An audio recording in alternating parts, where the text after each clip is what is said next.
بسم اللہ الرحمن الرحیم۔ پچھلے ہفتے تکبر کی سزا کا بیان کیا گیا تھا۔ متکبر کی سزا یہ ہے کہ آخرت کے اندر جنت حرام ہے اور دنیا کے اندر وہ اللہ کی مدد سے محروم۔ آج تکبر کی حقیقت کو بیان کیا جائے گا کہ تکبر کس لیے پیدا ہوتا ہے، تکبر کی گہرائی تک جایا جائے گا۔ اس تکبر کی گہرائی کو سمجھنے کے لیے ضروری ہے انسان کی حقیقت کو جاننا۔ انسان کے بارے میں اللہ تعالیٰ نے دو بیان دیے ہیں۔ ایک بیان اس کی ذات سے متعلق ہے اور دوسرا بیان اس کی صفات سے متعلق ہے۔ انسان کی ذات اور انسان کی صفات، قرآن نے انسان کو دو حصوں کے اندر تقسیم کیا ہے، ذات اور صفات۔ ذات کہا جاتا ہے جو نظر آئے، جیسے ہاتھ، پیر، آنکھ، ناک، کان وغیرہ، یعنی انسان کی پوری باڈی کو ذات کہا جائے گا، جسم کو ذات کہا جائے گا۔ اور جو نظر نہ آئے وہ انسان کی صفات کہلاتی ہیں، جیسے عالم ہونا، ڈاکٹر ہونا، انجینئر ہونا، یعنی اس کے اندر جو صلاحیتیں ہیں وہ صفات کہلاتی ہیں۔ تو اللہ نے انسان کو دو حصوں کے اندر تقسیم کیا، ایک اس کی ذات اور دوسرے اس کی صفات یعنی اس کی صلاحیتیں۔ دونوں کے بارے میں بالکل علیحدہ علیحدہ بیان دیا۔ انسان کی ذات کے بارے میں جو اللہ تعالیٰ نے بیان دیا ہے وہ یہ حقیقت کھولی ہے، وَخُلِقَ الْإِنسَانُ ضَعِيفًا۔ انسان جو ہے کمزور پیدا کیا گیا۔ یہ بیان اس ذات کا ہے جو انسان کے رگ رگ سے واقف ہے، انسان کو جس نے پیدا کیا ہے، تو اس نے بیان دیا ہے کہ انسان کو کمزور پیدا کیا، اور یہ کمزور پیدا کرنا ارادے کے ساتھ ہے۔ یہ نہیں کہ اللہ تعالیٰ طاقتور پیدا کرنا چاہ رہے تھے اور کمزور پیدا ہو گیا۔ ایک دوسری آیت کے اندر اس سے بھی زیادہ کلیئر کر دیا اللہ تعالیٰ نے، اللہ الذی خلقکم من ضعف، وہی اللہ ہے جس نے تمہیں کمزور پیدا کیا۔ تو معلوم ہوا کہ انسان کو جان بوجھ کر کمزور پیدا کیا۔ انسان کے بارے میں یہ کہا جاتا ہے کہ پوری کائنات کے اندر سب سے زیادہ کمزور جو مخلوق ہے وہ انسان ہے۔ انسان سے زیادہ کوئی کمزور نہیں ہے اس کائنات کے اندر۔ لوگ یہ سمجھتے ہیں کہ چیونٹی سب سے زیادہ کمزور ہے۔ چیونٹی جسامت کے اعتبار سے اگرچہ سب سے چھوٹی ہے لیکن وہ کمزور نہیں ہے، کمزور انسان ہی ہے۔ اسے اس طریقے پر سمجھا جا سکتا ہے کہ تین موسم ہیں، گرمی، برسات اور سردی۔ ان موسموں سے جو سب سے زیادہ متاثر ہوتا ہے وہ انسان ہوتا ہے۔ انسان کو نہ سردی برداشت ہے، نہ گرمی برداشت ہے، نہ برسات۔ اس کے علاوہ کوئی بھی جانور ان موسموں سے متاثر نہیں ہوتا۔ آپ سردی کو دیکھ لیجئے کہ انسان کیسے کیسے انتظام کرتا ہے اپنی کمزوری کی بنا پر کہ اسے ٹھنڈ نہ لگ جائے، مکان بناتا ہے تاکہ ہوا کی آمد و رفت نہ ہو، پھر گرم کپڑے پہنتا ہے اور گرم چیزیں استعمال کرتا ہے وہ سردی سے بچنے کے لیے، اور اسی پر اکتفا نہیں کرتا کہ پھر باہر سے گرمی حاصل کرنے کے لیے آگ جلاتا ہے یا ہیٹر کا استعمال کرتا ہے۔ سردی سے بچاؤ کے لیے اتنے انتظامات کرتا ہے، اس کے باوجود بھی سردی اسے ستا جاتی ہے، نزلہ، زکام، بخار وغیرہ یہ سب ہو جاتا ہے اتنے انتظامات کے باوجود۔ تو اب یہ دیکھیں کہ انسان کے علاوہ کوئی بھی جانور سردیوں کے اندر اپنے بچاؤ کے لیے اتنا انتظام کرتا ہے، چیونٹی بھی نہیں کرتی کہ وہ نہ گرم کپڑے پہنتی، نہ گرم مشروبات استعمال کرتی، اور نہ کسی بھی قسم کی بچاؤ کی تدبیر کرتی۔ انسان کے علاوہ کوئی بھی جانور، چرند ہو، پرند ہو یا درندہ ہو، سردی سے متاثر نہیں ہوتا۔ اللہ تعالیٰ نے ان کے اندر اتنی قوت رکھی اور انسان بہت زیادہ کمزور ہے. ان تمام باتوں کے باوجود وہ کانپتا رہتا ہے سردی سے. تو ذات کے اعتبار سے وہ کتنا کمزور ہے. یہی حال گرمیوں کا ہے کہ نہ اسے گرمی برداشت ہوتی. گرمی کے لیے کیسے کیسے انتظام کرتا ہے, وہ کپڑے اتار دیتا ہے اور اسی طریقے پر کولر چلاتا ہے. کولر سے اکتفا نہیں کرتا تو اے سی کے اوپر آ جاتا ہے اور ٹھنڈے مشروبات پیتا ہے تاکہ اسے گرمی نہ ستائے, لیکن پھر بھی گرمی سے متاثر ہو جاتا. انسان کو کسی بھی پہلو سے دیکھو اور اس کا تقابل کرو دوسرے جانوروں سے تو معلوم ہوگا کہ انسان ہی کمزور. پیدائش کے اعتبار سے دیکھ لیجئے, کسی بھی جانور کا بچہ 2-3 سال تک ماں باپ کی گود کے اندر نہیں رہتا سوائے انسان کے. ہر جاندار کا بچہ پیدا ہوتے ہی خود چلتا ہے, خود کھاتا پیتا ہے. انسان کا بچہ اتنا کمزور ہے کہ 2-3 سال تک نہ خود کھا سکتا, نہ چل سکتا, نہ پہن سکتا, نہ پی سکتا. کتنا کمزور ہے. اور پھر جو عمر بڑھتی رہتی ہے اس کی ہڈیاں کمزور ہو جاتی ہیں, وٹامنوں کی ضرورت پیش آتی ہے. وہ معجونات کا استعمال کرتا ہے, مقویات کھاتا ہے. اور جانوروں کے اندر یہ بات نہیں ہے کہ جتنی عمر بڑھ جائے ان کی ہڈیاں کمزور ہو جائیں. عمر بڑھنے کے ساتھ ساتھ انسان کے بال سفید ہو جاتے ہیں, کسی بھی جانور کا بال سفید نہیں ہوتا. تو قدم قدم پر انسان کا ضعف ظاہر ہو جاتا. تو اسی کو اللہ تعالیٰ نے فرمایا کہ وَخُلِقَ الْإِنسَانُ ضَعِيفًا, انسان کو کمزور پیدا کیا گیا ہے. انسان سے زیادہ اس کائنات کے اندر کوئی کمزور نہیں ہے. تو اس لیے انسان کے بارے میں کہا جاتا ہے کہ یہ اضعف المخلوقات ہے, مخلوقات میں سب سے زیادہ کمزور. یہ تو اس کی ذات کے بارے میں بیان تھا. اور اس کی صفات کے بارے میں جو بیان دیا ہے اللہ تعالیٰ نے وہ دوسرا دیا ہے. وَلَقَدْ كَرَّمْنَا بَنِي آدَمَ وَحَمَلْنَاهُمْ فِي الْبَرِّ وَالْبَحْرِ وَرَزَقْنَاهُمْ مِنَ الطَّيِّبَاتِ وَفَضَّلْنَاهُمْ عَلَى كَثِيرٍ مِّمَّنْ خَلَقَ تَفْضِيلًا. ہم نے انسان کو مکرم بنایا, ہم نے انسان کو باعزت بنایا اور اس کے اندر خشکی کے لیے, دریا کے لیے سفر کرنے کے لیے سواری دی اور اس کو بہترین روزی عطا کی, غلہ عطا کیا اور بہت ساری مخلوقات پر اس کو فضیلت دی. اس آیت شریفہ کے اندر اللہ تعالیٰ نے صفات کا بیان کیا کہ صفات کے اعتبار سے انسان باصلاحیت ہے اور اشرف المخلوقات ہے. ذات کے اعتبار سے تو اضعف المخلوقات, سب سے زیادہ کمزور, اور صفات کے اعتبار سے اشرف المخلوقات,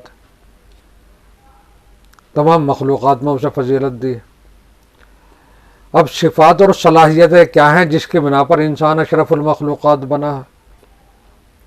وہ صلاحیتیں کون سی ہیں؟ اس آیت کی تفسیر ایک روایت سے ہوتی ہے جو بخاری اور مسلم دونوں کے اندر آئی کہ اللہ تعالیٰ نے آدم کو اپنی صورت پر پیدا کیا. خلق اللہ آدم علی صورتہ, اللہ تعالیٰ نے آدم کو یعنی انسان کو اپنی شکل پر, اپنی صورت پر پیدا کیا. اور خدا کی کوئی شکل و صورت نہیں ہے. اللہ نور السماوات والارض, اللہ تو آسمان اور زمین کا نور. اس لیے تمام محدثین نے اور شارحین حدیث نے اس روایت کے معنی بیان کیا ہے کہ اللہ تعالیٰ نے انسان کو اپنی صفتوں پر پیدا کیا. اپنی صفتوں کا مطلب یہ ہے کہ اللہ تعالیٰ نے انسان کو اپنی صفتیں دے دی ہیں محدود طریقے پر. وہ صفتیں جو اللہ تعالیٰ کی ذات کے اندر کمال درجے کے اندر موجود ہیں. اللہ تعالیٰ کی ذات میں جو صفتیں کمال درجے کے اندر موجود ہیں وہ محدود طور پر اللہ تعالیٰ نے انسان کو دے دی. وہ صفتیں مثلا اللہ تعالیٰ ارادہ رکھتا ہے تو انسان کو بھی ارادہ دے دیا کہ جس کام کا چاہے ارادہ کر لے. کسی بھی جاندار کے اندر ارادہ نہیں ہے, آسمان زمین چاند سورج کے اندر ارادہ نہیں ہے. وہ اپنے ارادے سے نہیں نکلتے کہ سورج ارادہ کرتا ہو صبح کو نکلوں گا,